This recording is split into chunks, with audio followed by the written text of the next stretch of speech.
ఎలా అర్థమైందా? బైబుల్ అంటే తెలుసా? నోరు మూసుకొని అని అంటే బాగుండదు కదా. అందుకని సరేనా, మీరందరూ మరి చక్కగా ముక్కు మీద వేలు వేసేయండి, నోటి మీద. ఎక్కడ వాయిస్ రాకూడదు, ఓన్లీ వన్ వాయిస్. అది మీదైనా నాది. అర్థమైందా? మనం ఎప్పుడైనా ఈ శరీరంలో చాలా భాగాలు ఇచ్చాడు భగవంతుడు, కానీ అతి ముఖ్యమైన భాగం అని మనం అనుకునేది ఏంటి? నాలిక బాగా వాడతాం. ఐస్ క్రీములు తినడానికి, చాక్లెట్లకి, రోడ్డు పక్కన పానీపూరికి. నవ్వచ్చు, మాట్లాడకూడదు. నవ్వు వచ్చినప్పుడు నవ్వకపోతే ఏడుపు వచ్చినప్పుడు నవ్వుతావా? కాదు కదా. కానీ నోటి కంటే గొప్పదేంటి తెలుసా? చెవి. అర్థమైందా? బాగా వినండి. మా ఫ్రెండ్ పేరు రవి. నాకు ఇష్టమైన పండు కివి. మనం బాగా వాడాల్సింది చెవి. ఎందుకంటే నేను ఒక కవి.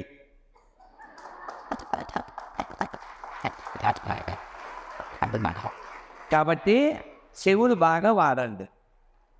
అంటే నోరు మూసుకోండి అంటే బాగుండదుగా, అందుకని ఇలా చెప్పారు. కాదు, జరగాల్సింది అయితే నోరు మూసుకోవడం.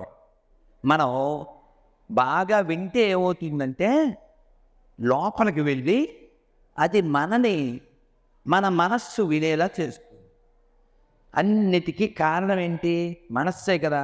మన ఏవ కారణం కేవలం బంధమోక్షయ. ఈ మనస్సు ఇప్పుడు కూడా మీరంతా చదివారు పిల్లలు కాబట్టి అర్థం మీకు తెలుసో తెలియదో. అసంశయం మహాబాహో మనోదుర్నిగ్రహంచనం.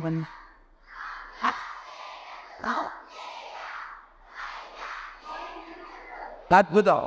Please read Gita. Please read Gita before become a thatha. దాందా ఇంకా అవ్వలేదు. Please read Gita before become a thatha. Gita only can change your raata. స్నానం చేయకుండా తింటారా? ఎప్పుడైనా జ్వరం వచ్చినప్పుడు ఓకే, జ్వరం వస్తే ఓకే, తప్పదు. ఎప్పుడైనా యాక్సిడెంట్ అయ్యి మంచం మీద ఉంటే అది తప్పదు. కానీ స్నానం చేయకుండా ఎప్పుడు తినచ్చు అంటే రోగం వస్తే తినచ్చు. నాయనకి చెప్పింది కాబట్టి తినకూడదు. ఆకలి వేసినా తినకూడదు. అప్పుడు జంతువుకి నీకు తేడా ఏముంది? మనస్సుకు చెప్పాలి, కుదరదు, నేను మనిషిని, అది భారతదేశంలో పుట్టాను, స్నానం చేసి బొట్టు పెట్టుకుని సూర్యుడికి దేవుడికి దండం పెడితేనే తింటాను. అలాంటి ఉత్తమ మానవులు ఎవరు చేయరు. జంతువులు. అమ్మయ్య, థ్యాంక్ యూ, నా కడుపు నిండిపోయింది. రైట్. ఎందుకు చెప్తున్నానంటే పిల్లలు మీరు అందరూ చేయకుండా ఉంటే నేను బోల్డ్ అని చెప్తారు. ఈ వాళ్ళ నుంచి రేపటి దాకా మాట్లాడగలను. నా బాటిల్లో ఉంది వాటరు, నా దగ్గర ఉంది matter. You will see later. అదేనా? చక్కగా మనం స్నానం చేయాలి. నేను ఎప్పుడూ చెప్తూ ఉంటాను, స్నానం చెప్పండి పిల్లలు. స్నానం, గానం, దానం, మేమెప్పుడు మానం. ఎలా అర్థమైందా పిల్లలు? అర్థమైందా? స్నానం మానకూడదు, దానం ఎవరికైనా ఇవ్వడం మానకూడదు. అలాగే గానం, గీతాగానం. మన రాత మార్చగలదు గీత అని నిరూపించిన గీతా తాత ఈ తాత. మీరు మోగించాలి మోత. మా కాంతార మా నాగార్జున 100 పులిగారు చెప్పడం ఎన్ని చెప్పినా సరే. లోకం మనం అందరం ఓంకారం చెప్పాక ఓ మాట చెప్పాం, లోకా సమస్త. ఇది కోరుకునేటువంటి లక్షణం మన బ్లడ్లో ఉంది, మన హెడ్లో ఉంది, ఈ మట్టిలో, అటువంటి మట్టిలో పుట్టాము. కాబట్టి గీత ఎంత గొప్పదో మనకి ఎందరో నిరూపించారు. హిందువులుగా పుట్టి చాలామందికి ఇళ్లలో భౌతికత లేదు, చదవలేదు, దురదృష్టం అదేంటో తెలియదు. వాడు రోతలోనే వాడి రాతను వెతుక్కుంటూ ఉంటాడు. కానీ వారు మహమ్మదీయ కుటుంబంలో పుట్టిన గీత యొక్క వైభవాన్ని తెలుసుకుని తాను మాత్రమే పండిపోకుండా మిగిలినటువంటి వేల మంది సింహపురి బాలసింహాలని, వృద్ధ సింహాలని, పెద్ద సింహాలని కూడా గీత వైభవం తెలుసుకునేలా చేస్తున్నారు మా పాషా తాతగారు. గట్టిగా ఒక పుస్తకం భగవద్గీత ఈరోజు పుట్టినరోజు. ప్రపంచంలో ఎన్నో గ్రంథాలు పుట్టి ఉండవచ్చు, కానీ భగవద్గీతకి మాత్రమే పుట్టినరోజు జరుగుతుంది. అటువంటి గీత పుట్టిన నేలలో మనం పుట్టాము. అటువంటి గీత పుట్టిన నేలలో మనం పుట్టాము. ఆ గీత చెప్పిన శ్రీకృష్ణ పరమాత్మ పుట్టిన నేలలో పుట్టాము. ఆ గీత బోధిస్తున్న మా తాత పుట్టిన నేలలో పుట్టాము. కృష్ణ వందే, కృష్ణ వందే, కృష్ణ వందే. మీరు ఎప్పుడైనా చూడండి, నేను ఎప్పుడు ఓ మాట చెప్తుంటాను. ఇక్కడ మత ప్రస్తావన కాదు, మనస్సు ప్రస్తావన. నేను ఎప్పుడు అంటుంటాను, చురకల అంటారు కదా, అది తగిలించడం కోసం ఏం చెప్తుంటానంటే, అబ్దుల్ కలాం గారు, వజీర్ బాషా గారు పేరుకే ముస్లిమ్స్, మనమేమో పేరుకే హిందువులం. తేడా అర్థమైందా? వారు నిజమైన పరిపూర్ణమైన హిందువులు. వారి కట్టు, వారి బొట్టు, ఈ భగవద్గీత మీద వారికి ఉన్న పట్టు. నువ్వు చప్పట్లు కొట్టు.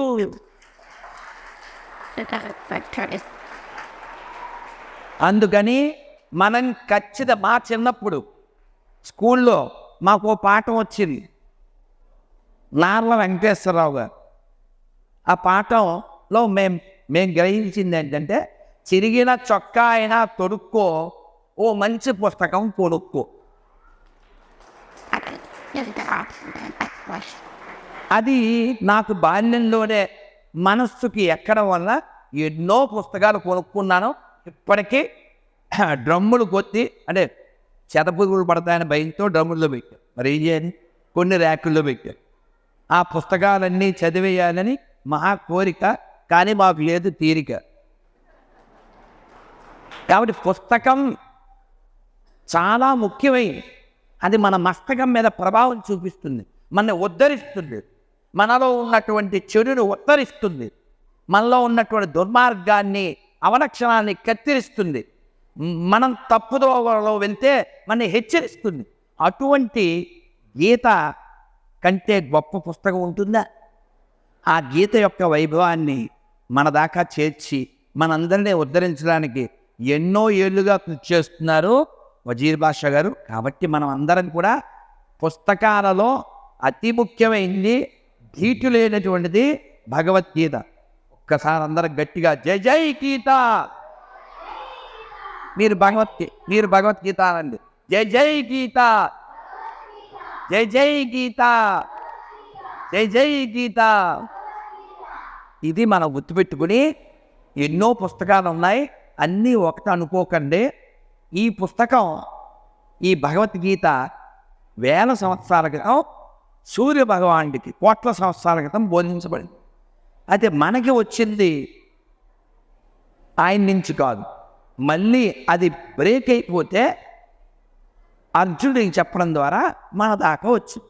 ఈ డౌట్స్ అన్నీ అర్జునుడికి వస్తే కృష్ణ భగవానుడు తీర్చాడు.